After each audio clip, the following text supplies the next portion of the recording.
예, 시작하실까요? 예, 반갑습니다. 또 코로나 또 사회적 거리두기 뭐 이렇게 다 무시하고 오신 우리 또 선생님들하고 그 다음에 또 온라인으로 접속해 주신 여러 선생님들께 감사를 드립니다.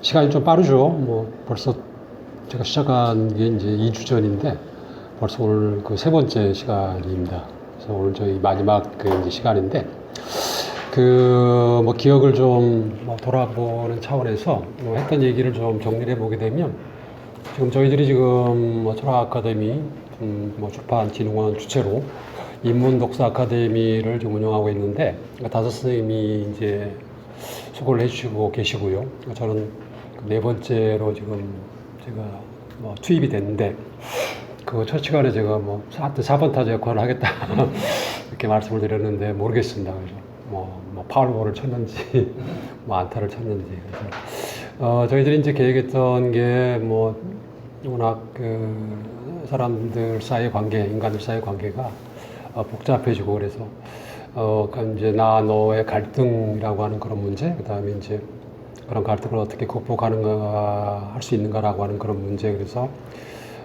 전체적인 어떤 이제 그 프로젝트의 뭐 제목을 관계인문학이라고 정했고 뭐 잘 아시겠지만 그 다음에 이제 뭐 부제로 뭐 나노의 갈등에서 이제 우리의 공존 이렇게 한 거고 뭐 고대 또 중세 현대 근대까지 세 분 선생님께서 수고를 해주셨고 저 같은 경우는 이제 뭐 현대라고 할 수 있겠죠, 그죠?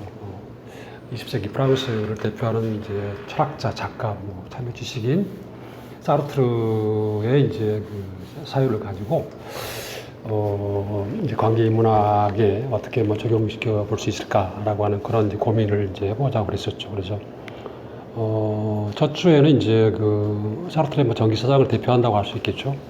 존재와 무라고 하는 이제 뭐 정말 어렵고 두꺼운 책 중에 이제 나노의 관계, 그러니까 데이터 부분을 가지고 왜 사르트르의 어떤 사유가 평화, 공존, 뭐 화해 상생보다는 왜 갈등, 투쟁으로 나아갈 수밖에 없을까라고 하는 그런 고민을 해보았고요. 그래서 사르트르는 타자를 나를 바라보는 뭐 그래서 시선을 통해서 규정한다고 이제 말씀드렸고, 그 다음에 시선이라고 하는 것이 단순히 어떤 눈동자의 어떤 그런 움직임이 아니라 그 끝에 와닿는 모든 것을 좀 객체화, 사물화, 대상화시키는 어떤 그런 힘이라고 말씀을 드렸고, 그런데 인간이란 나도 그렇고 또 너도 그렇고 모두 다 어떤 주체의 어떤 입장, 주체성을 갖다가 유지를 해야 되는 상황이 있기 때문에 결국은 같은 공간, 뭐 같은 상황에 나와 너가, 그러니까 인간들이 이렇게 같이 있게 되면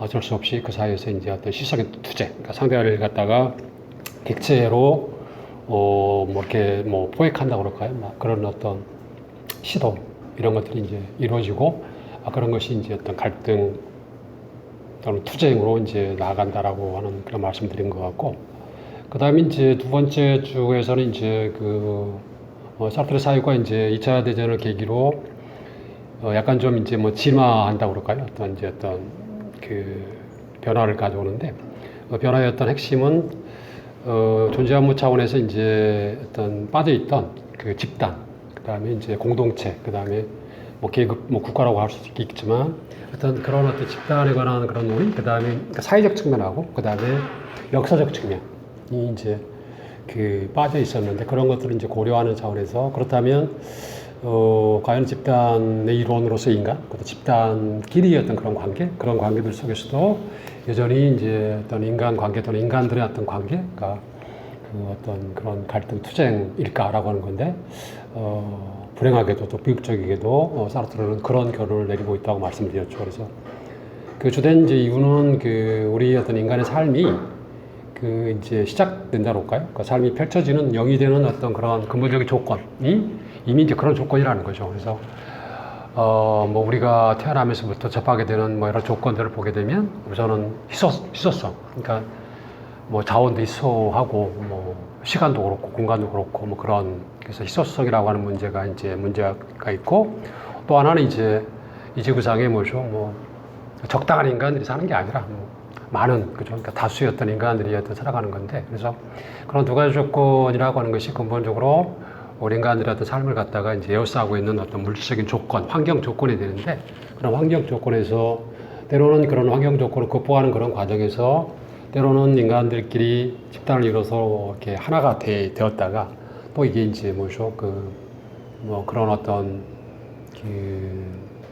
하나됨의 어떤 계기가 또 와야 되고, 그 다음에 그 어떤 공동체의 어떤 구성원으로서 나와의 관계가 다시 이제 갈등으로 이제 뭐죠? 빠질 수밖에 없는 그런 어떤 메커니즘을 사르트르가 이제 좀 얘기를 했다라는 말씀을 드린 것 같고, 그 과정에서 하나됨, 그리고 또 약간 좀 와야 된 그런 상태, 뭐 집열체라는 표현을 쓰고 융화집단이라는 그런 표현을 썼는데, 그러니까 집열체에서 융화집단으로 또 융화집단에서 집열체로 이렇게 왔다 갔다 하는 어떤 그런 순환 또는 반복의 과정을 사르트르가 이제 크게 인류 역사가 움직이는 어떤 법칙이다라고 하는 것을 이제 제시하고 있는데, 그런 법칙을 관통하고 있는, 또 그 법칙의 기저에 놓여 있는 어떤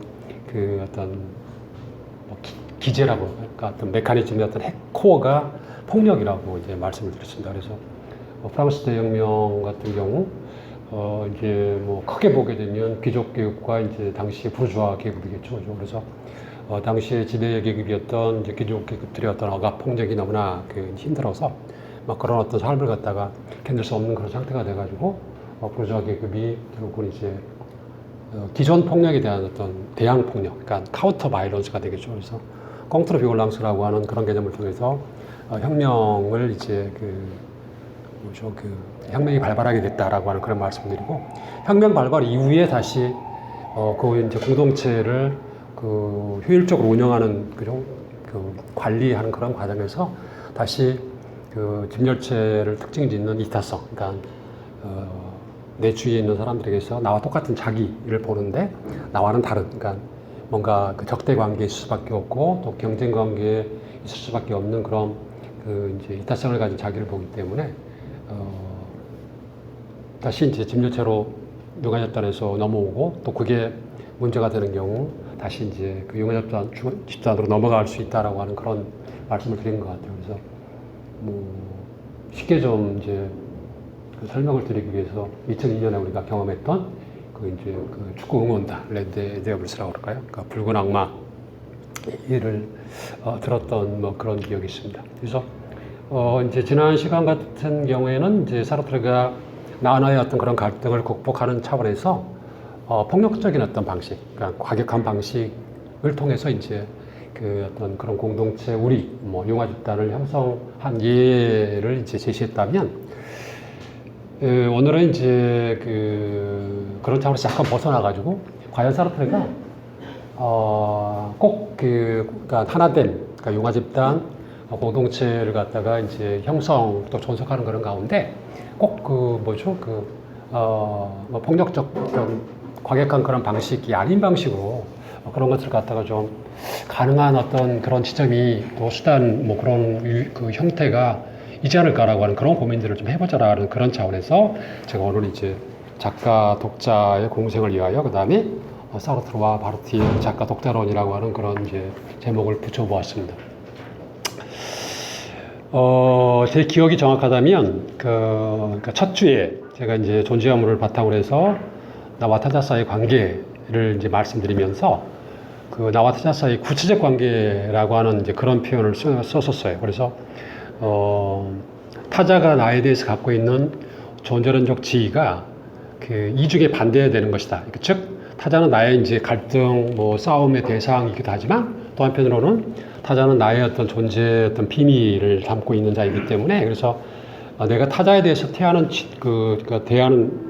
태도가 좀 다르다. 그래서 제1태도, 제2태도를 이제 말씀드렸고, 제1태도라고 하는 것은 타자의 자유, 초월 속에 비춰진 나의 모습. 그죠? 그러니까 타자가 나에 대해서 갖고 있는 이미지겠죠. 그래서 그런 이미지라고 하는 것이 나한테 굉장히 소중한 어떤 때로는 나의 존재 근거, 이유일 수도 있는 거니까. 그래서 그것을 갖다가 내가 내 속으로 또 흡수하려고 하는 어떤 그런 이제 태도를 취할 수 있다라고 해서 그 태도를 일태도라고 그랬고, 그 다음에 이제 반대로 타자는 내가 이제 그 어떤 힘껏 물리쳐야 되는 경쟁의 대상이기 때문에, 투쟁의 대상이기 때문에 내가 나의 자유 초월을 통해서 타자를 갖다가 이제 타자의 자유나 이제 초월을 갖다가 그 뭐죠 이제 뭐 이렇게 짐 누르는 거죠. 그래서 타자를 갖다가 대상화 시키려고 하는 그런 이제 태도를 취할 수 있다고 그랬는데 그 태도를 이제 제2태도라고 규정했거든요. 그래서 제1태도를 중심으로 이제 나와 타자 사이에 이제 맺어질 수 있는 구체적인 관계들로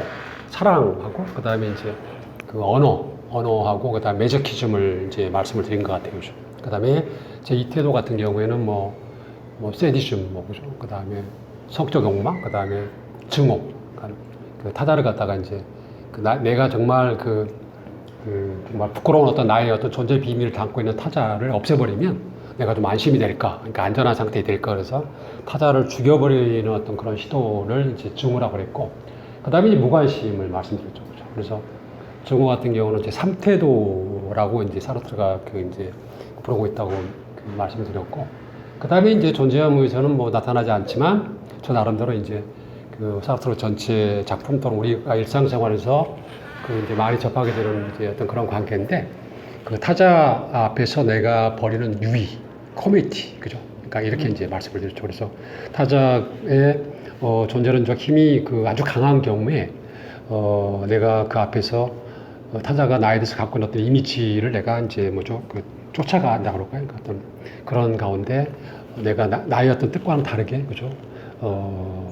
내가 뭐 다른 사람이 되는 거겠죠, 그죠? 그래서 그런 어떤 유의나 커뮤니티를 갖다가 이제 할 수 있다라고 하는 그런 이제 얼개를 말씀을 드렸는데, 오늘 이제 제가 좀 주목하는 것은, 그러니까 사르트르의 경우에 이제 나와 타자 사이의 관계에서 갈등 투쟁이 아니라 그걸 이제 벗어날 수 있는 가장 이상적인 상태는 사랑이라고 그랬죠. 그러니까 나도 주체 상태이고, 타자도 주체 상태에서 서로 간에 이제 주체 대 주체의 어떤 그런 관계로 인간관계를 맺는 것인데, 그럼에도 불구하고 사르트르는 보바르의 경우도 거의 똑같은데, 이 사랑이라고 하는 것이 실현될 수 없다, 실패다라고 하는 어떤 그런 입장을 이제 취하고 있어요. 반면 제1태도를 중심으로 이루어지는 어떤 그런 이제 구체적 관계 가운데 그러니까 언어라고 하는 것은 그때 이제 제가 유예라고 하는 이제 표현을 썼는데, 그러니까 어떤 성공과 실패라고 하는 것이 결정되지 않았다라고 하는 그런 이제 이 입장을 이제 사르트르가 취하고 있는데, 저는 이게 이제 저의 어떤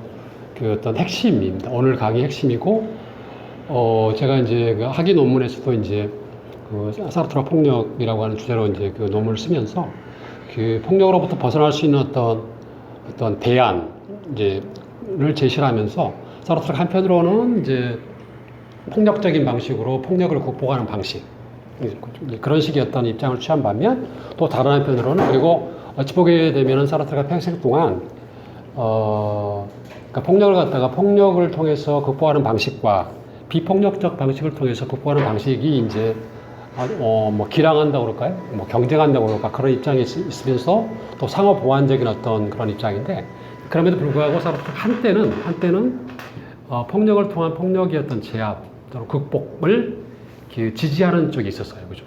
근데 그거는 이제 일시적인 것 같고, 저는 이제 평생 사르트르의 어떤 전체 지적 여정 과정을 보게 되면 오히려 비폭력적이고 평화적인 어떤 그런 방식을 통해서 그런 폭력을 갖다가 이제 뭐 극복 또는 치유 또는 거기서 벗어나려고 했던 것이 아닌가라는 어떤 생각입니다. 그래서 그런 어떤 이제 비폭력적이고 평화적인 어떤 그런 방식 수단으로서의 어떤 이제 언어를 제가 주목한 거예요, 그죠? 그래서 저는 이제 제가 이제 학위 논문에서는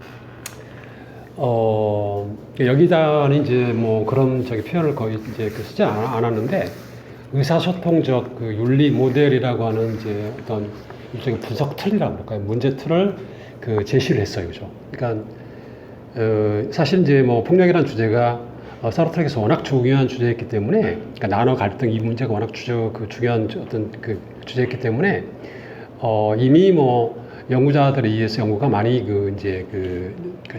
이루어진 그런 상태죠. 그래서 저 같은 경우는 그 주제를 가지고 다시 쓰려고 하니까 뭔가 이제 건덕지가 있어야 되는 거예요. 그러니까 뭔가 새로운 어떤 거죠. 그러니까 기존의 어떤 연구와 차별화되고 뭔가 좀 그런 납득이 될 만한 그런 어떤 이제 건덕지가 있어야 되는데, 그래서 고민하다가 이제 제가 주목했던 건 어떤 거냐면, 사르트르가 이제 자기 이제 아버지가 일찍 돌아가고 엄마하고 이제 같이 살다가, 그러니까 왜 할아버지 이제 외갓집에서 같이 살다가 그 엄마가 이제 재혼을 하게 돼요. 그래서 이제 저쪽 그 대서양 그 북부에 있는 그 라포셸이라고 하는 그런 도시로 이제 가게 됩니다. 그러니까 그 의붓 아버지가 거기에 있는 공장이었던 이제 뭐 대표가 돼가지고, 그래서 엄마 의붓 아버지를 따라서 이제 거기에 가게 되는데, 파리에서 라포셸을 가게 되는데, 그때가 1914년이거든요. 그러니까 전쟁이 막 이제 발발한 그런 시기죠. 그래서 갔는데, 이제 가서 이제 그 청소년기를 한 2, 3년, 3, 4년을 보내게 되는데, 사르트르가 이 시기를 자기 삶에서 가장 불행한 시기라고 얘기를 해요. 이유가 뭐냐? 거기서 이제 그 사르트르가 이제 그 나중에 거기 라포셸을 떠나가지고 다시 파리로 오면서 했던 얘기가 있습니다. 뭐냐? 나는 과거를 돌아보는 거죠. 나는 그 인간들 사이의 관계가 폭력 위에 또 폭력에 의해 그 형성되고 정립되고 정초된다라고 하는 사실을 자기가 라포셸에서 지냈던 그 3, 4년 시기 동안에 발견했다는 거예요. 알겠다는 거죠. 이게 이제 그 사르트르의 어떤 나와 타자 사이의 관계에 어떤 맹화, 붕화가 되겠죠. 갈등으로 보는 붕화인데, 그래서 저는 이제 그 이제 문장을 주목해가지고 여기에 모든 게 이제 담겨 있다라고 하는 그런 이제 판단을 하게 된 거예요. 그래서 그렇다고 그러면 사르트르가 왜 그 라로셸이라고 하는 그 소도시에서 그 이제 뭐 짧은 기간을 보내면서 왜 나중에 그런 이제 어떤 각성 아닌 각성 깨달음을 갖게 되는가라고 하는 것이 저의 생각이었어요. 그래서 제가 궁금한 건 뭐냐면 이런 거죠. 뭐냐면, 그러니까 그 사르트르는 키도 좋고 눈도 이제 사팔티고 그러니까 얘가 이제 그 라로셸 그러니까 이쪽이 촌이겠죠. 촌도시니까 갔을 때 얘가 그 소위 말하는 텃세를 당한 거죠. 그러니까 시골 아이들 그때 이제 자기 이제 아버지 삼촌, 외삼촌 형님들이 다 이제 전쟁 나가고 그러니까 사르트르 판단으로는 거기 있는 이제 형들 또 자기 친구들, 그러니까 중학교 입학한 거니까 밭들이 다 전쟁의 영향, 전쟁을 내면화시켜가지고 그 상당히 거친 불량배 건달이 돼 있던 거죠. 또 이제 학교라고 하는 게 좋은 학교가 있고 또 그런 이제 학교가 있잖아요. 그래서 그 이제 때로는 자기가 다니는 학교 학생들한테 그 어떤 텃세를 당하고 또 밖에 나가서 올 때는 다른 학교 약간 좀 더 이제 그쵸, 이제 하여튼 그런 질이 좀 이제 떨어지는 그런 이제 학생들한테 이제 또 이제 폭력을 당하고 이런 거예요. 탓을 당하고. 그래서 사르트르가 그때 당시에 그런 이제 학생들한테, 자기 친구들한테 오는 폭력에 대해서 세 가지 방식으로 저항을 하게 돼요. 대항을 하게 되는데, 하나가 뭐냐면 수동적인 방식입니다. 또 하나는 아주 능동적이고 공격적인 방식이에요. 또 하나가 뭐냐? 상상력을 가미한 이야기예요. 그죠? 그래서 그러니까 공격적인 방식은 뭐냐면, 사르트르가 이제 그래 덩치는 적어도 막 자기 학교 아이들이 막 이제 응원하니까 가서 싸우는 거예요. 저쪽 이제 그러면 애들 싸우면 그러잖아요. 그죠? 우리 팀이 밑에 들어가게 되면 좀 득직하게 가서 이렇게 뒤집어 놓고 막 그러잖아요. 그래서 때로는 그 상대 저쪽 팀하고 이제 싸워가지고 이기기도 해요. 근데 얘는 덩치도 좋고 그러니까 오히려 이제 지는 경우가 더 많아. 그러니까 그런 어떤 폭력에 대해서, 텃세에 대해서 어떤 능동적인 방식, 즉 대항 폭력적인 방식으로는 성공을 못 거둔 거예요. 그러니까 재미를 못 본 거예요. 그 다음에는 수동적인 방식이에요. 근데 수동적인 방식은 뭐냐면 주로 자기 편, 그러니까 자기 학교 아이들하고 어떤 이제 어떤 일종의 서열이 정해지는 거잖아요. 그죠? 그러니까 제일 힘센 게 있고 그 다음에 쫙 이게 있는데 그 서열을 올라가기 위해 싸우는데 잘 안 되는 거라. 왜? 자기 팀끼리 싸우게 되면 신이 나라. 그죠? 그러니까 우정 속에 싸우기 때문에.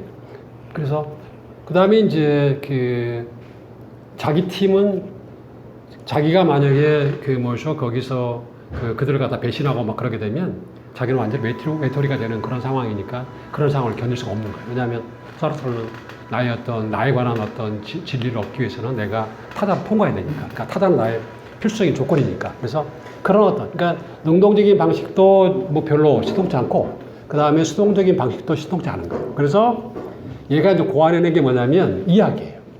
말입니다. 이게 이제 문학이거든요, 사실. 뭐냐면 저희들도 그러지만 12살, 13살 먹은 아이들의 가장 호기심이 이제 동화는 그런 나이기 때문에 그들한테 가장 뭐죠 인기가 있는 저기 이야기는 뭐냐면 여자 얘기예요. 그죠? 그래서 사르트르는 뭐냐면 저기 뭐죠 뭐 그러니까 어떤 신체적으로 그러니까 몸을 쓰는 어떤 그런 싸움에서는 이제 이게 이제 젬병이고 힘이 약한데 이게 파리에서 얘가 이제 컸기 때문에 뭐예요? 말도 잘하죠. 말하는 뻔세, 인적 수사.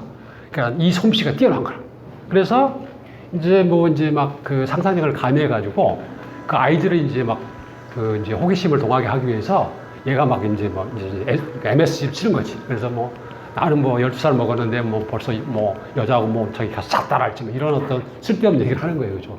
그러니까 그런 얘기를 하는 동안만큼 어떻게 되죠? 이게 거짓말이지만 상상력을 통해서 어떤 거짓말이지만 뭐 하여튼 아이들의 어떤 그런 관심을 끌 수 있는 거라. 근데 우리 그런 얘기 있죠. 그러니까 과유불급이야. 뭐요? 얘가 이제 그 뭐죠? 이제 그 이런 얘기 약간의 어떤 효과가 있으니까 뭐죠? 계속해서 이제 그런 어떤 코미디를 해야 되는 거야. 그래가지고 자기 집에 있는 가정부죠. 이제 그래서 일하는 이제 그 이제 뭐 아이한테 자기한테 연애 편지를 쓰라고 그래가지고 이제 불러주는 거라. 써라. 근데 정말 그 계좌 나쁘게도 그 편지가 이제 그 친구들 손에 들어가 버린 거야. 그래 이제 뭐 끝은 뻔한 거 아니겠어요. 그죠? 그래서 너희 거짓말쟁이 이렇게 돼버린 거죠. 그래서 그 다음에 또 하나 재밌는 건 뭐냐면 이게 경제적인 폭력인데 샌드라마 저는 뭐 시골에서 컸기 때문에 그런 경우가 왕에 있는데 저희 뭐 저는 이런 얘기하게 되면 제가 뭐 부시맨 같은 건데 저희들 학교 다닐 때 시골에서 5원, 10원이 엄청나게 큰 돈이었어요. 그죠? 10원이면은 뭐 풀빵이 뭐 100개니까. 그래서 저 이제 옛날 저기는 뭐죠? 그 기억이 떠올려보게 되면 시골에서 저기 뭐죠? 그 이제 5일장에 쓰는데 그 장에 이제 다니시면서 장사를 하시는 분 집에 친구가 가장 인기가 좋아요. 왜냐? 보통 집에는 푼돈이 없어요. 그죠? 저희 그 옛날에 뭐 그 원족이라고 그러잖아요. 소풍 갈 때 집에서 10원짜리 하나 주게 되면 뭐 막 정말 못 사는 게 없을 정도였는 그런 상황인데 얘는 이제 자기 집에서 이제 부모님이 시장을 돌고 다니시기 때문에 푼돈이 항상 있는 거예요. 그러니까 얘는 뭐냐면 항상 뭐 푼돈이 있으니까 제일 인기 있는 게 풀빵하고 만화거든요. 그러니까 뭐 그때 뭐 낙이라고 하는 게 거의 없으니까 그래서 만화 이만큼 빌려다가 부모님한테 혼나면서 본 그런 기억들이 있는데 그런 거죠. 그래서 사르트르가 자기 이제 뭐죠 그 어머니 지갑에서 돈을 훔치게 돼요. 그래서 돈을 훔쳐가지고 이제 뭐죠 그 자기 팀에서 이제 그 위에 이제 힘 있는 두세 명이겠죠, 그죠? 얘네들 환심을 살려고 걔네들한테 이제 풀빵도 사주고 뭐 영화도 보여주고 그러는 거라. 힘을 과시하려고 하는 거죠. 그러니까 이게 뭐냐면 가짐 자체가 그러니까 소유죠. 가짐 자체가 자기 자체의 존재의 힘을 강화시키는 거거든요. 하여튼 그런 거예요. 여하튼 그래서 제가 그때 주목했던 건 뭐냐면 사르트르가 이제 그러니까 그때 이제 경험으로 봐서 세 가지, 그죠? 그러니까 수동, 능동, 그 다음에 이제 어떤 이야기, 상상력을 가미한 이야기를 통해서 이제 기존에 대한 어떤 폭력에 대해 저항을 했다는 것인데 저는 그때 이제 주목한 게 바로 이야기, 상상력 이렇게 하는 이게 나중 봤더니 문학이야. 그래서 그죠? 그래서 그러니까 저는 이제 사실 이런 생각을 갖기 전에 그때 이제 제가 그 대학을 다녔던 시기가 이제 그 시기가 이제 광주 사태 그래서 민주화 이게 굉장히 거기 이제 치열했던 어떤 상황이었는데 그래서 그때 당시에 이제 젊은 정말 피가 끓어났던 그런 젊은 학도로서였던 그런 여러 가지 고민이 있었겠죠, 그죠? 그래서 그런 고민 중에 하나가 이제 사회를 보는 눈이었는데 그때 이제 묘하게 공부를 하게 돼가지고 제일 먼저 봤던 것이 사르트르의 참여문학론이었어요. 문학이란 무엇인가라고 하는 이제 그 책인데 그래서 제가 오늘 다른 책을 안 가져오고 사르트르의 이제 문학이란 무엇인가는 단행본으로 나온 건데 사실 그 단행본의 원본이 이 이제 시튜에이션 드 그래서 시츄에이션입니다. 그러니까 상황 2권인데 이 2권에 이제 그 문학이란 무엇인가라고 하는 제목으로 우리가 이제 문학이란 무엇인가에 들어있는 글들이 다 포함이 되어 있어요. 그래서 이제 우리가 이제 시츄에이션 이 책 또는 여기에 포함되어 있는 문학이란 무엇인가라고 하는 제목하에 실려 있는 글들을 따로 모아서 이제 이제 우리가 출판해낸 책을 이제 우리가 보통 참여문학론의 경전이라고 얘기를 합니다. 그래서 그때 당시에 문학도 이 어떤 사회 변화 또는 그 민주화의 어떤 일익을 담당할 수 있다라고 하는 어떤 그런 생각에 이제 상당히 좀 이제 빠져 있으면서 나름대로 이제 그 어떤 입장을 좀 정당한 거죠. 왜냐하면 친구들은 뭐 이제 뭐 민주화하다가 뭐 잡혀가기도 하고 막 그러는데 뭐 그런 거에 대해서 도외시할 수도 없는 거고 무관심할 수도 없는 거고 또 이제 뭐 공부를 해야 되겠고 하여튼 뭐 그런 어떤 이제 어떤 고민들이 있었던 시기입니다. 그래서 이제 그때 당시에는 사실 그 이제 어떤 참여문학론이라고 하는 것이 사회적인 그러니까 사회의 어떤 그런 어떤 안 좋은 여건 이런 것들과의 어떤 관계 속에서 그러니까 사회 불이겠죠. 그래서 그런 것을 고발하고 드러내고 사회를 변화시키고 인간의 어떤 해방, 인간 조건의 어떤 개선 이런 정도만 생각했었지 그 이제 불이라고 하는 것을 폭력이라고 하는 어떤 그런 그 두 단어로 이렇게 이렇게 집약시켰다고 그럴까 이제 집약시킨다고 그럴까 그런 어떤 것을 못했었어요. 그래서 그런 이제 고민 끝에 이제 공부를 좀 하고 뭐 석사 논문을 쓰고 그러면서 유학을 가겠다고 결심을 하면서 가서 뭘 하지라고 이제 고민하다가 결국은 이제 그런 참여문학론에서 글쓰기의 어떤 대상, 폭력의 대상이 되었던 불이라고 하는 것이 이제 폭력이다라고 하는 어떤 그런 것과 이제 어떤 약간의 좀 매치가 된 거예요. 그래서 그때 이제 뭐 지도교수에게 좀 편지를 쓰면서 사르트르와 폭력이라고 하는 주제를 한번 해보고 싶다 그랬더니 뭐 당장이 부정적인 대답이에요. 너무 주제가 크다. 두 번째로는 이미 연구가 되어 있기 때문에 네가 와서 이제 과연 뭘 할 수 있어 이런 거였는데 그래서 가서 이제 고민을 되게 많이 했어요. 그래서 어떻게 하게 되면 그 새로운 어떤 기존의 어떤 연구들과 좀 차별화될 수 있는 어떤 연구를 할까 그래서 이제 제가 방금 말씀드린 그런 그 라로셸에서의 어떤 체험을 통해서 세 가지 방식 그다음에 그런 이제 방식 속에서 제가 이제 고민해가지고 저의 어떤 그 사르트를 보는 눈이겠죠. 그러니까 분석 틀인데 분석 틀을 마련한 게 바로 의사소통적 그 윤리 모델이었어요. 그래서 폭력이 때로는 언어고 그 다음에 폭력이라고 하는 것이 때로는 특히 이제 자기들이 그 폭력으로 인해서 기존 폭력으로 인해 가지고 어떤 우리의 어떤 삶 자체가 정말로 뭐 더 이상 뭐 이런 삶을 살아가는 것 자체가 불가능한 그런 상태에서 어떤 외침, 그러니까 극단적인 상황에서 어떤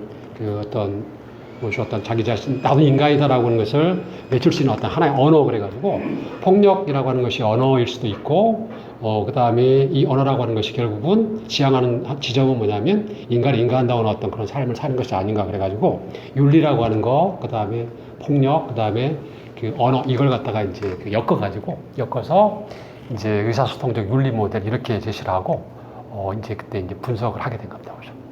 그래서, 그때 이제 그 의사소통, 커뮤니케이션이라고 하는 것을 제가 염두에 둔 것이 폭력에 대해서 비폭력적 방식, 이거였고, 그 다음에 그런 어떤 그 비폭력적 방식의 어떤 하나의 모델로서, 그러니까 하나의 어떤 전형으로서 제가 주목했던 것이 바로, 작가와 독자의 어떤 모델이 되겠습니다.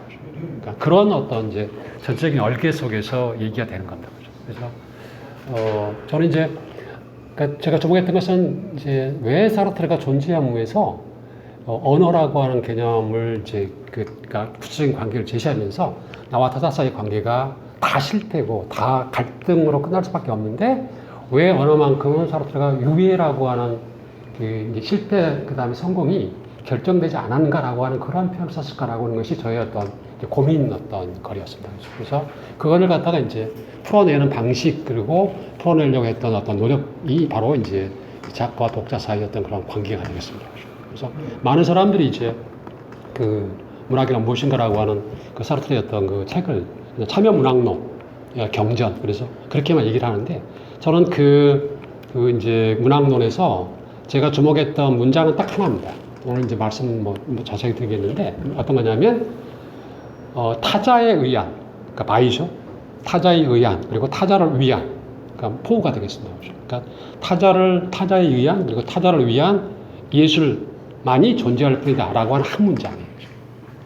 그래서 도대체 이 문장의 어떤 의미가 뭘까? 그러니까 그래서 사실 저 사실 뭐 프랑스 가고 공부를 하면서 제가 했던 거는 딱 이 한 문장에 얽혀 있는 이제 비밀을 풀어내려고 했던 그것에 달아마입니다. 도대체 어떤 이유 때문에 사르트르가 타자라고 하는 걸 중시했고, 그 다음에 타자에 의한, 그 다음에 타자를 위한 예술을 강조했을까라고 하는 건데, 그 문장에서 타자를, 그러니까 예술을 글쓰기 예술, 즉 문학으로 바꾸게 되면 타자는 독자가 되겠죠. 그러니까 그러면 독자에 의한, 그리고 독자를 위한 문학인데, 그러니까 저는 참여 문학론은 한편으로는 뭐냐면, 독자를 위한 문학이에요.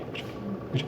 그러니까 참여문학의 어떤 요체라고 하는 것이 어떤 일상적인 생활에서 인간다운 어떤 삶을 갖다가 살지 못하는 그런 불의의 어떤 그런 사람들의 삶의 조건을 개선하는 어떤 그런 쪽을 지향해야 되기 때문에 당연히 독자를 위한, 그러니까 인간을 위한 문학이죠. 그러니까 위안이라고 하는 거는 어느 정도는 쉽게 이해가 되는 거예요. 그죠?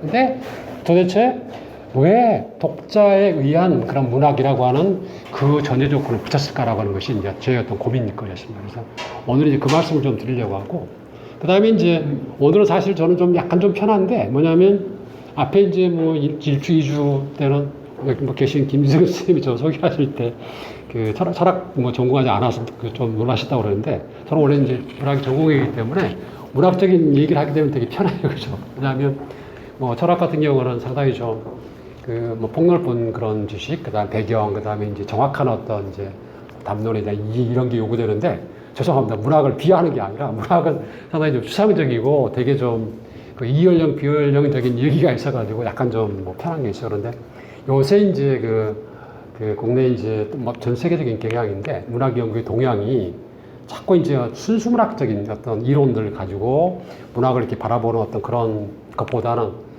정말 저희가 그건 잘못한 것 같은데 자꾸 철학적인 담론을 가지고 이제 얘기하는 경우가 많아요. 그죠? 그래서 무슨 푸코의 권력론을 가지고 문학 작품 분석하고 락강의 무슨 뭐 이제 이런 건데 그래서 저 같은 경우도 뭐 그런 면에서는 약간 좀 편한데 그럼에도 그 이제 문학 어떤 본력을 좀 말씀드리는 입장이기 때문에 좀 편한 어떤 입장이라는 걸 좀 말씀드리고자 합니다. 그래서 저는 그런 가운데 작가 독자로는 이제 그 고민하다 보니까 이게 복잡해. 왜냐하면 문학 연구의 어떤 뭐 본령 그러면 당연히 뭐 세 요소 중 하나는 작가, 그다음 글 쓰는 작가고 읽는 독자고 그다음에 이제 작품 텍스트니까 그래서 저는 그 어떤 경우에도 문학 작품을 보고 또 문학을 연구를 할 때 그 세 경우를 떠나질 않아요. 작가, 그다음에 이제 그 독자, 그다음에 이제 뭐 작품, 뭐 텍스트인데 전통적으로 보게 되면 저자, 작가에 비해서 독자의 위상은 형편없었어요. 이유가 뭐냐면 옛날에는 그게 작가든 예술가든 뭐 음악 작곡가든 뭐 화가든지 간에 옛날에는 다 예술하시는 분들은 천재였죠. 천재의 개념이 뭐냐면 지금의 작가와는 개념이 틀려요. 지금 작가들은 다 뭐죠? 노력형이잖아요. 그러니까 뭐 그 공부를 좀 많이 해서 아니면 옛날 작품들을 많이 읽어가지고 어떤 자기 어떤 생각들 갖다가 다 끌어모으는 어떤 그런 건데 그래서 근데 옛날에는 뭐죠? 천재적인 어떤 그런 거 해가지고 그래서 뭐 이따가 좀 말씀드리겠지만 그 불어로 작가 저자를 뭐 가리키는 말이 옷대래요. 그러니까 어서인데 그래서 그 권위를 가리키는 어서리티하고 그러니까 어토리티인데 이 말의 어원이 같습니다. 그러니까 저자의 권위 그런 거죠. 그래서 그런 어떤 말씀을 좀 드리고 싶고 그래가지고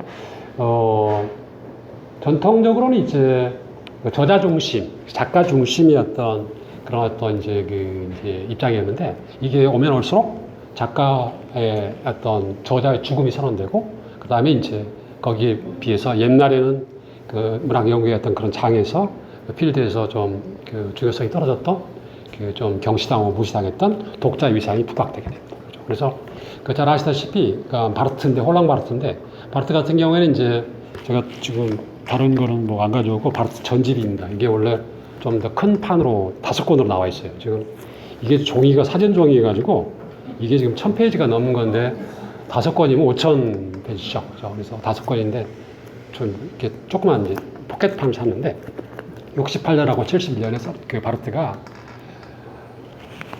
두 개의 아주 중요한 이거 문학 연구에서는 저는 이제 문학 이론 쪽 연구에서 상당히 좀 중요한 어떤 그런 이제 그 텍스트라고 생각하는데 두 개의 글을 쓰게 됩니다. 하나는 뭐냐면 저자의 죽음입니다.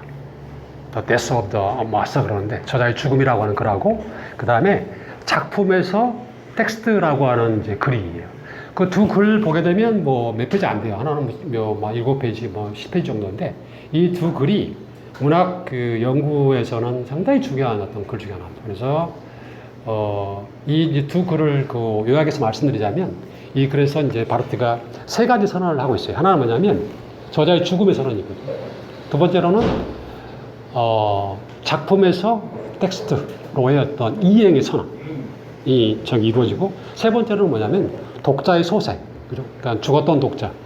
그러니까 뭐 독자가 죽진 않았지만, 그러니까 존재가 미미했던 독자를 갖다가 다시 살리는 선언입니다. 이 세 가지 선언이 이 두 글에서 이루어지고 있습니다. 그래서 그럼에도 불구하고 제 판단으로는 뭐냐면 이 두 글이 68년, 71년에 쓰여진 글인데,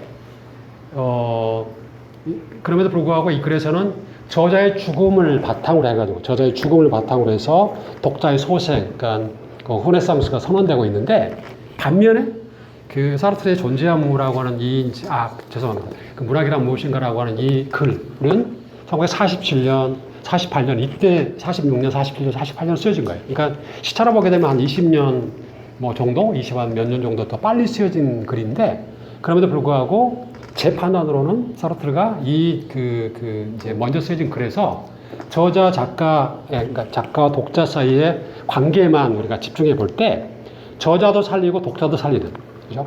그러니까 저자와 독자의 그러니까 작가와 독자의 어떤 그러한 공생이라고 할까요? 공생을 선언하고 있다는 것입니다. 그러니까 저는 이제 이 관계가 상당히 좀 의미가 있다라고 생각하는 건데, 이유가 뭐냐면 그러니까 요새, 그러니까 21세기 들어와가지고 최근에 이제 문학 연구의 어떤 흐름을 보게 되면 저자의 어떤 부활을 또 얘기를 하고 있습니다. 그러니까 바르트 스스로도 그렇고, 하여튼 그런 거예요. 그러니까 바르트도 이제 나중에 그 죽음을 앞에 두고, 이제 물론 이제 교통사고로 죽었지만 말년에 소설을 쓰고 싶어 했는데, 그러니까 자기가 작가가 이제 되려고 하니까 저자를 죽일 수가 없거든. 왜냐하면 소설가를 어떻게 죽일 수가 있습니까?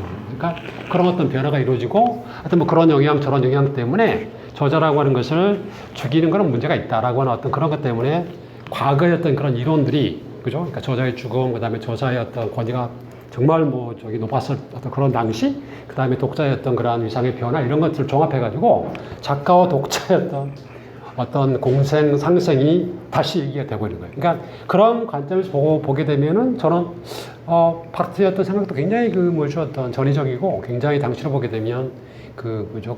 굉장히 혁신적인 건데, 그런 어떤 혁신성을 고려하더라도 보게 되면 시간적으로는 먼저 쓰여진 사르트르의 어떤 글 자체가 더 어떤 더 앞서 나가는 것 같은 그런 생각이 드는 거예요. 그래서 오늘 이제 그 말씀을 드리고, 그 다음에 그런 이제 작가, 독자의 어떤 그런 공생, 그 다음에 어떤 상생, 화해라고 하는 그런 차원에서 제가 아까 말씀드렸던 사르트르가 이제 나노의 어떤 그런 갈등의 관계를 극복하는 그런 가운데, 나도 주체적인 상태, 그 다음에 타자도 주체적인 상태, 주체성의 어떤 상태를 공동으로 갖출 수 있는 가능성을 모색을 하려고 하는 것이 저의 오늘 강의의 핵심적인 주제가 되겠습니다.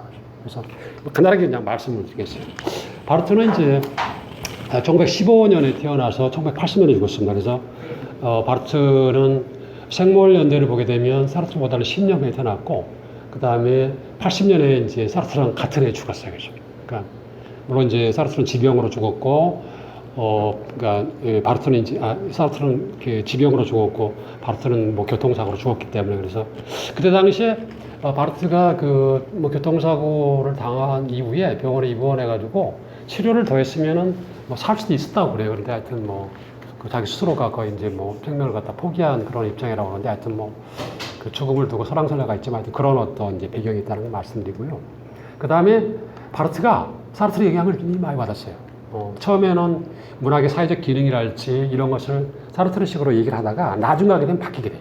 그러니까 사르트르 일종의 저는 노이즈 마케팅이라고 생각하는데, 이제 우리나라는 조금 좀 그게 덜한데 프랑스 같은 경우는 그게 좀 심하거든요. 뭐냐면 자기가 이제 세상에 이제 좀 어떤 이름을 좀 알리려고 할 때 선배들을 좀 이제 걸고 딴지를 거는 거죠. 그래서 사르트르도 저기를 이제 해먹었어요. 뭐냐면 사르트르가 이제 한참 이제 글을 쓰려고 할 때, 그때 프랑스어 모리약이라고 노벨 문학상을 수상한 작가입니다. 국내에서도 이제 유명한데, 이 모리약은 무시 모리약 씨는 작가가 아니다. 그래가지고 한 방 매겼어요. 그래서 이제 둘이 이제 이렇게 논쟁도 붙고 그러는데, 하여튼 그런 건데, 바르트도 그런 노이즈 마케팅을 합니다. 한 번은 누구한테 했냐면 까미예요. 알베르 까미입니다. 그래서 페스트를 까미가 썼을 때, 이제 바르트가 페스트에 대해서 이거는 무슨 적십자 그 보이스카우트 어떤 뭐 그런 뭐 저기 그지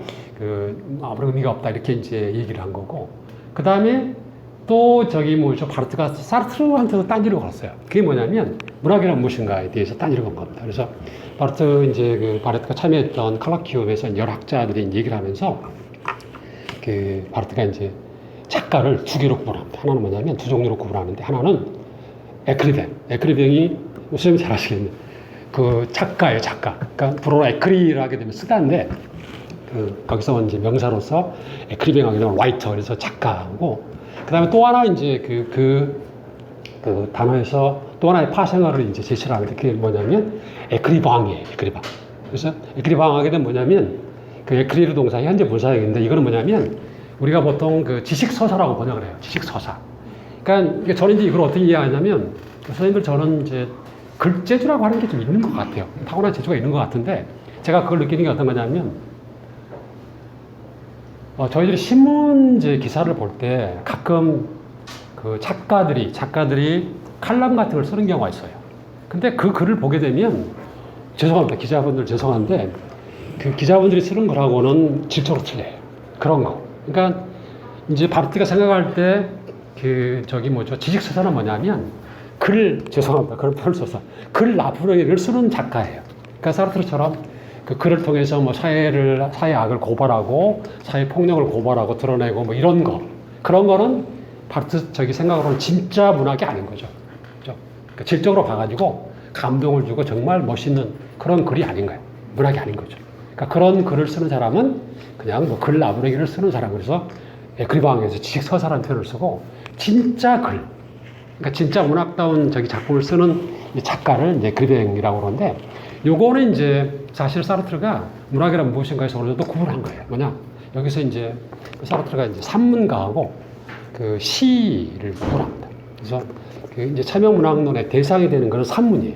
산문은 메시지를 전하잖아요, 그죠? 그러니까 그리고 여기서 이제 처음에는 사르트르가 시의 참여 가능성을 부정하는데 그때 시는 뭐냐면 보들레르 이후의 시입니다. 그러니까 상징시거든요. 그래서 보들레르 이전의 시 같은 경우는 뭐 가능했는데 보들레르 이후에는 그런 어떤 산문의 기능, 즉 어떤 메시지를 전하는 그런 기능, 사회를 고발하는 그런 기능에서 시는 좀 벗어나 있다 그래서 좀 그런 어떤 입장인데 그럼에도 불구하고 나중에 가게 되면 사르트르가 이제 그런 입장에서 좀 벗어나요. 그러니까 참여 문학론의 범위에 시까지를 포함하게 됩니다. 이게 뭐냐면 주로 그 아프리카 시인들, 그러니까 생고르랄지 이런 어떤 이제 그 흑인 시들 어떤 그 이제 얘기를 하면서 네그리티드 흑인성을 얘기를 하면서 시 역시 참여가 가능하다라고 하는 그런 쪽으로 이제 확대가 되는데 하여튼 이 문학이란 무엇인가에서는 그 이제 그 산문을 국한시키는데 그래서 바르트 같은 경우는 그 구분이 시에 해당되는 게 에크리뱅이 되겠고 작가가 되겠고 산문을 쓰는 그러니까 어떤 메시지를 전하려고 하는 그런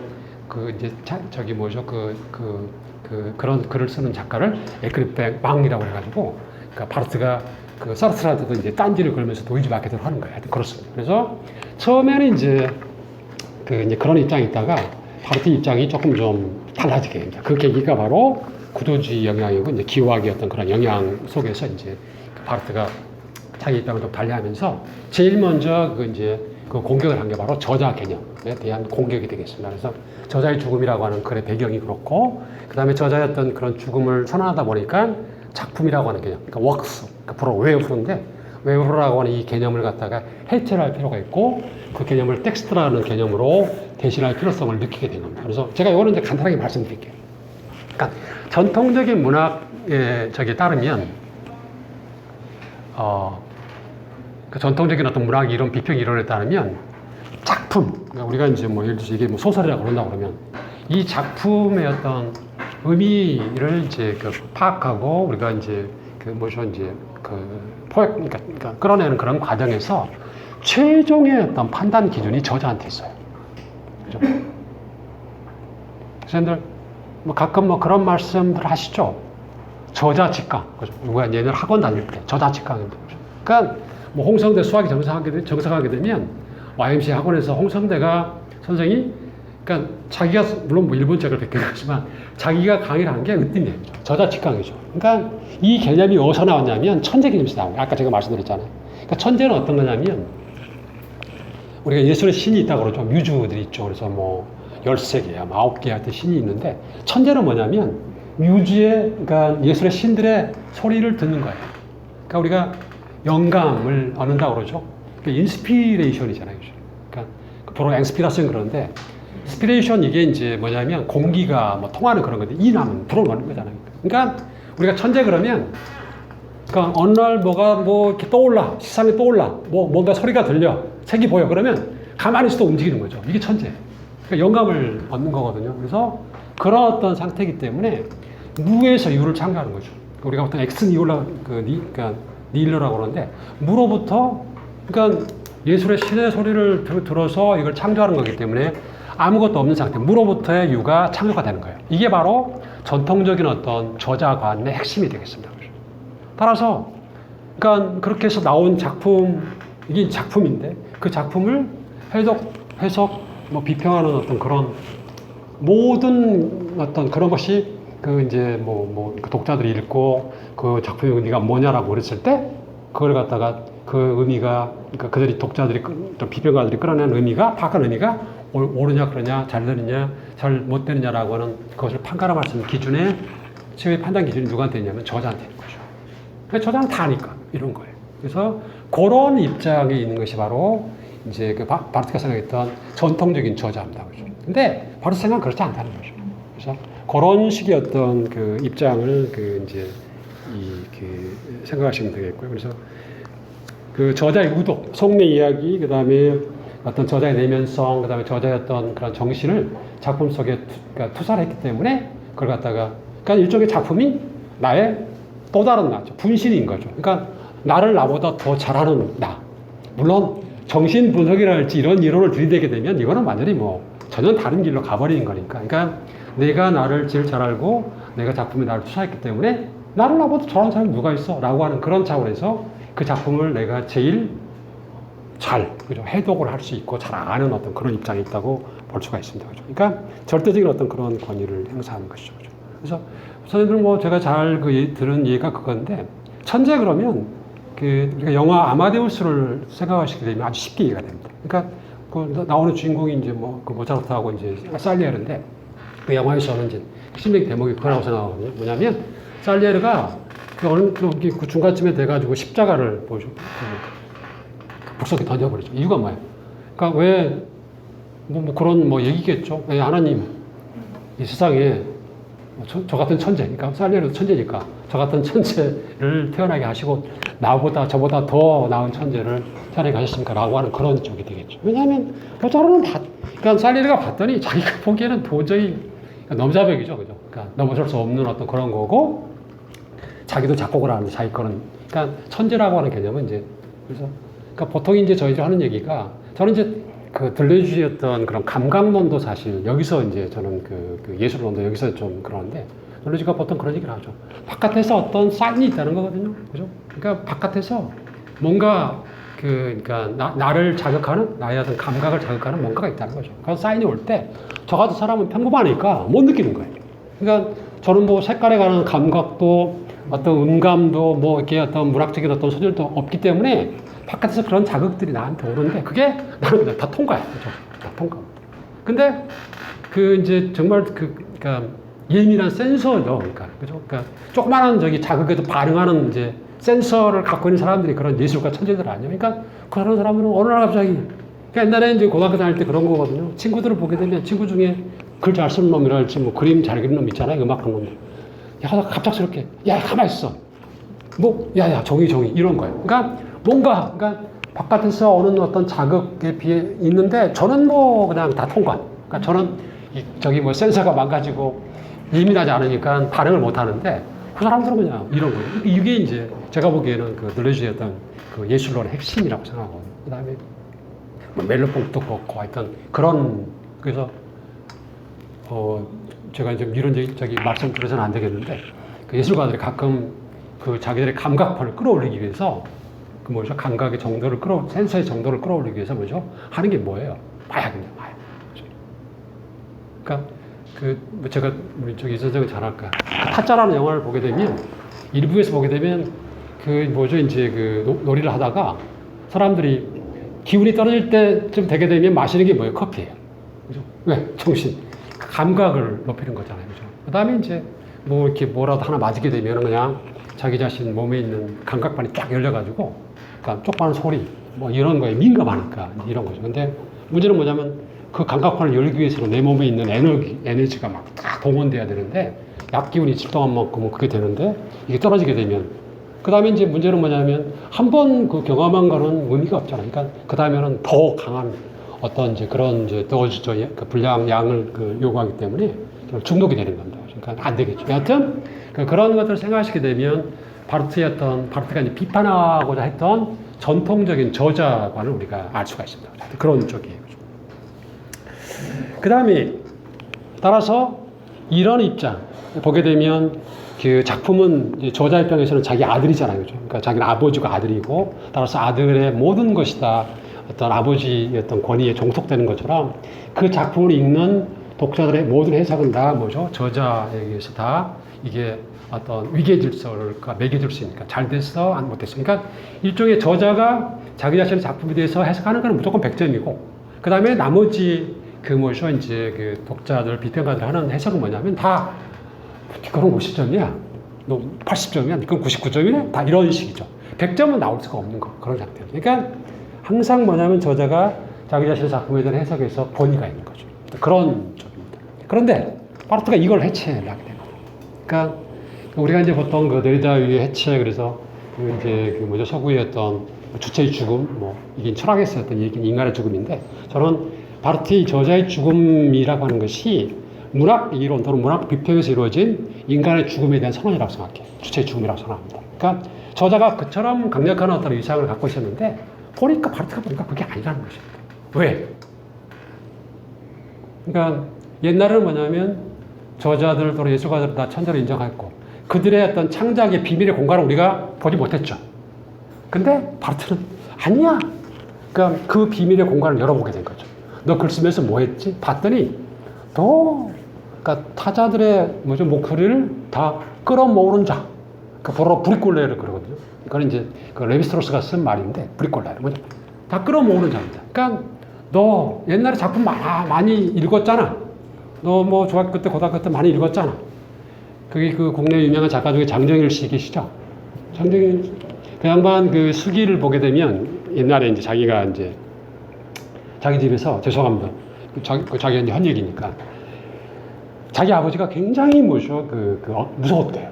술 마시고 이런 것들. 근데 자기 아버지가, 그러니까 뭐 장정일 아들 뭐 딸 다 혼내는데, 유일하게 장정일이가 아들이 공부를 하고 있는 그런 모습을 보게 되면 혼을 안 냈대요. 그래가지고 장정일이가 그때 교복 세대니까 우리 중학교, 고등학교 교복 있잖아요. 교복에 보게 되면 호주머니가 있는데, 그 호주머니에 딱 들어가는 책이 삼중당 문고예요. 여러분 아시죠? 일본 책들 이제 모방해가지고 한 300~400권 나왔거든요. 그래서 장정일이는 그거를 계속해서 받아는 것입니다. 그러니까 일거양득이죠. 왜? 그러니까 문학적인 어떤 자기 취미 생활을 하면서 그걸 보고 있으면 어떻게 되죠? 자기 아버지가 혼을 안 내니까. 근데 장정일의 소설을 보게 되면 전부 다 뭐죠? 가져온 거. 그러니까 저는 이제 국내 어떤 이제 연구자가 장정일 그 작가의 작품을 보면서 그걸 좀 했으면 좋겠어요. 그러니까 우리는 이제 뭐 상당히 어떤 뛰어난 작가에 그러는데, 봤더니 다 남의 걸 갖다가 다 끌어모아다가 짜집기를 한 겁니다. 지금 이걸 이제 쉽게 좀 말씀드리자면 그런 거예요. 학생들 뭐 학교 계시고 막 그러니까 학생들이 이제 리포트를 내잖아요, 그죠? 그럼 요새는 워낙 리포트 자료가 많으니까 우리가 모르는 자료가 너무 많아. 뭐 인터넷 들어가게 되면 해피캠퍼스 뭐 해가지고 500원만 1000원만 주잖아요. 그러면 뭐 자료가 있대요. 그러면 이게 뭐 이제 이쪽에서 열어보는 대로 이게 나오니까 한 뭐 5번째 뭐 그걸 100개 쓰게 되면 걸릴 것 같거든. 그래가지고 한 50번째 거 다 갖다가 딱 내요. 그러면 글을 보게 되면 너무너무 잘 쓴 거예요. 그럼 어떡합니까? 우리는 이제 뭐 믿고 웨이 플러스 딱 주는 그런 상태죠. 근데 봤더니 아무래도 찜찜해. 1학년짜리가 2학년짜리가 이렇게 글을 잘 써? 그래 이제 여의동에서 이제 보는 거거든요. 근데 나중에 어떻게 보게 되면 내 걸 뭐 100개 쓴 그런 거예요. 이런 거예요. 그러니까 결국 뭐냐면 이 학생 입장에서는 뭐냐면 남의 걸 갖다가 어떻게 되죠? 그대로 내 것이 있냐 하는 거죠. 근데 창작을 하는 경우는 이게 허락받은 도둑질이기 때문에 허용이 돼요. 그죠? 물론 뭐 얼마 전에 뭐 신경수 작가 뭐 표절 문제로 있었지만 표절이잖아요, 그죠? 그냥 그죠? 그러니까 허락받은 도둑질이라. 그러니까 작가는 그런데 이게 이제 뭐 영구 이거는 저작권 때문에 그게 허용이 안 되는 그런 상태잖아요. 그래서 그 창작의 경우에 그 바르트가 주목했던 게 바로 이 남의 걸 갖다가 끌어 모으는 겁니다. 제가 이제 저기 좋아하는 소설 중에 한 권이 그 에코의 장미 이름입니다. 이거는 이제 대놓고 한 거 아니겠어요, 그죠? 그러니까 장미를 보게 되면 그 이유기 선생이 번역을 하시면서 아래에 그 이제 붙어 있는 라틴어 주 이거 뭐 어마어마한 거잖아요. 이거 없으면 밀고도 이해가 안 가죠, 그죠? 그러니까 그 이제 에코 같은 경우는 거의 이제 바르트랑 거의 똑같이 뭐 기wak자고 그래서 저자의 죽음 이제 선언한 거잖아요. 그래서 나는 장미 이름을 이렇게 썼다를 보게 되면 독자의 어떤 중요성이 강조되는 겁니다. 저자는 그 일단 작품을 내게 되면 물러서야 된다라는 건데, 그래서 독자의 해석을 방해하지 말아야 된다라고 하는 그런 입장인데 거의 같은 입장이에요. 그래서 그 바르트가 주목했던 게 바로 작품에서 텍스트 개념으로의 어떤 이동이 되겠습니다. 그러니까 텍스트란 말은 선생님들 잘 아시겠지만 그 텍스테레에서 이제 라틴에서 온 건데 이게 뭐냐면 직조하다, 짜다 그런 말이에요. 그래서 우리가 이제 이 말의 어원을 볼 수 있는 게 티슈, 우리 뭐 종이 티슈 있잖아요. 그 다음에 섬유가 뭐죠? 텍스타일 같은 겁니다. 그러니까 이제 이거는 그 짜다라는 거거든요. 그래서 텍스트라는 말을 이제 쓰게 되는데 텍스트는 뭐냐면 저자가 자기가 이제 과거에 읽었던 어떤 그런 이제 작품들이겠죠. 그 작품들 역시 텍스트가 되겠죠. 그러니까 그런 어떤 여러 그 텍스트들에서 이것저것을 가져와가지고 나름대로 이제 어떻게 돼요? 자기가 직조, 자 맞춤 이게 바로 텍스트가 되는 거예요. 그러니까 이 바르트 이제 읽고 난 다음에 그때부터는 작품이라는 단어하고 텍스트라는 단어는 엄밀하게 구분해야 돼요. 그러니까 요새는 그 텍스트라는 말 자체가 거의 뭐 글이라고 하는 그런 그 이제 말 의미로 쓰여져 가지고 역사적 텍스트, 뭐 문학적 텍스트, 무슨 텍스트 막 그러는데 그러니까 엄밀하게 문학 이론 또는 비평적인 차원에서는 이런 식으로 구분해야 됩니다. 그러니까 작품이라는 단어를 쓰게 되면 저자가 그냥 시퍼렇게 살아있는 그런 입장이고 텍스트라는 단어를 쓰게 되면 어떻게 되죠? 저자의 권위가 어떻게 되죠? 과거만큼 못하는 거죠. 어떤 권위야? 텍스트 해석에 있어서 그러니까 과거의 작품 같은 경우는 천재라는 어떤 그런 입장이고 영감을 받아 썼기 때문에 자기 작품의 해석에서는 자기가 최고의 권위를 갖고 있는데 텍스트라는 개념을 쓰게 되면 어떻게 되죠? 그런 경우가 있어요. 이 텍스트 해석에서 텍스트를 직조해낸 저자, 그러니까 저자보다도 더 뛰어난 해석을 할 수가 있는 경우가 생깁니다. 그러니까 저는 이제 이런 경우를 이런 경우로 이제 이해를 합니다. 어떤 경우냐면 조카 애들이 초등학교 한 3, 4학년쯤 돼가지고 학교에서 글쓰기 과제를 받아요. 가을이 되니까 단풍에 써봐라 이런 거거든요. 그러면 애들이 글을 쓰는 걸 싫어하죠. 별로 좋아하지 않아요. 그러니까 애들도 베껴. 왜냐하면 있으니까. 그래가지고 삼촌이나 이모 고모한테 저기 숙제인데 좀 봐줘 그러거든요. 그러면 어떤 현상이 벌어지냐면 이모나 고모나 오빠 형이 보고 이 새끼 너 베꼈지 이거예요. 그냥 이제 글을 읽어달라고 부탁을 받은 이모나 고모는 얘에 비해서 훨씬 더 많은 그 기존의 텍스트에 대한 지식을 갖고 있어요. 그러니까 해석을 하는데 훨씬 더 뛰어난 걸 할 수가 있어요. 그죠? 이런 경우에요. 그러니까 옛날에는 저자가 자기 자신의 작품에 대해서 그 가장 어떤 뛰어난 해석, 100점짜리 해석을 할 수 있는 유일한 존재였는데 반면에 어떻게 되죠? 텍스트라는 개념을 쓰게 되면 그 텍스트를 직조한 사람보다도 더 뛰어난 해석을 할 수 있는 저게 있는 거예요. 이게 그럼 어떻게 되죠? 과거의 저자가 갖고 있는 권위가 허물어지게 됩니다.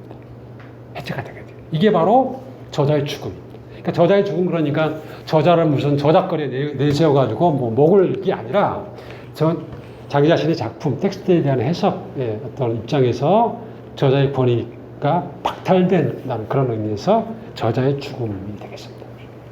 그래서 저자의 죽음의 선언, 그러니까 바르트의 어떤 유명한 얘기가 작가의 그러니까 독자의 소생은 저자의 죽음이라고 하는 비싼 대가를 치러야 된다고 얘기를 해요. 그러니까 저자가 죽고 난 다음에 그렇다고 그러면 문학의 연구장에서 남는 거는 텍스트와 그 다음에 그걸 해석하는 뭐죠? 독자뿐이죠. 그래서 독자의 어떤 중요성이 확 부각되게 됩니다.